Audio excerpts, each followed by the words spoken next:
সংস্কার কার্যক্রমকে কার্যকর করতে চাইলে সবার আগে জনগণের নিত্য দিনের দুর্দশা লাঘবের ব্যবস্থা করা দরকার। জনগণের নিত্য প্রয়োজনীয় সরবরাহ নিশ্চিত করা না গেলে সংস্কার কার্যক্রমের কাঙ্ক্ষিত সুফল পাওয়া যাবে না। একটি জবাবদিহিমূলক গণতান্ত্রিক সরকারে জনগণ এবং নাগরিকের মধ্যে সেতু বন্ধন হচ্ছে সংসদ। নাগরিকদের কাছে জবাবদিহিতার নিশ্চিত করার একমাত্র উপায়। প্রিয় সাংবাদিক বন্ধুগণ, রাষ্ট্রপতি, প্রধানমন্ত্রী কিংবা রাজনৈতিক নেতা, শ্রমজীবী, কর্মজীবী অথবা চাকরিজীবী, বেকার কিংবা উদ্যোক্তা, বাড়িওয়ালা কিংবা ভাড়াটিয়া, মুসলমান কিংবা হিন্দু, প্রতিটি নাগরিকের জন্যই আমাদের সংবিধানে একটি বৈষম্যহীন অধিকার রয়েছে। এবং কি সেটি?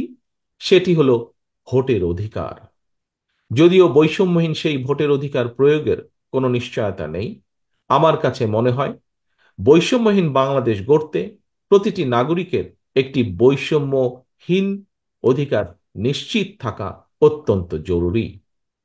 প্রতিটি নাগরিকের জীবনে একমাত্র বৈষম্যহীন অধিকার তথা ভোটের অধিকার প্রয়োগের মাধ্যমে নাগরিকেরা যার যার পছন্দের প্রতিনিধি নির্বাচন কিংবা অপছন্দের প্রতিনিধিকে প্রত্যাখ্যান করার সুযোগ তৈরি হবে।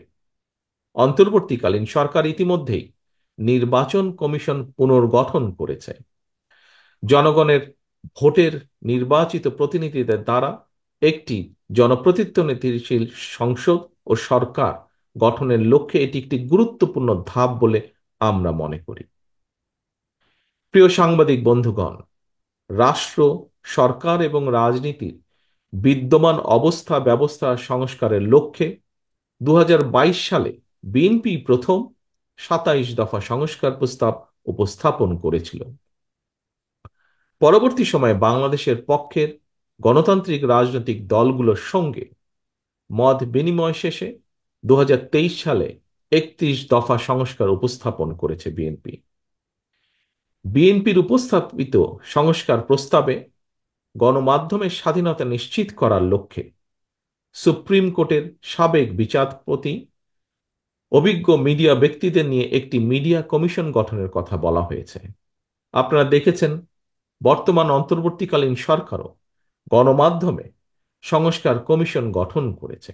সুতরাং সংস্কার কার্যক্রম নিয়ে অন্তর্বর্তীকালীন সরকারের সঙ্গে বিএনপির কোনো বিরোধ নেই।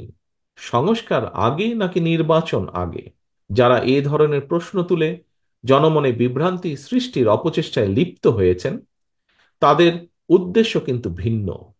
বিএনপি মনে করে সংস্কার কার্যক্রম এটি কোনো শেষ হওয়ার বিষয় নয়।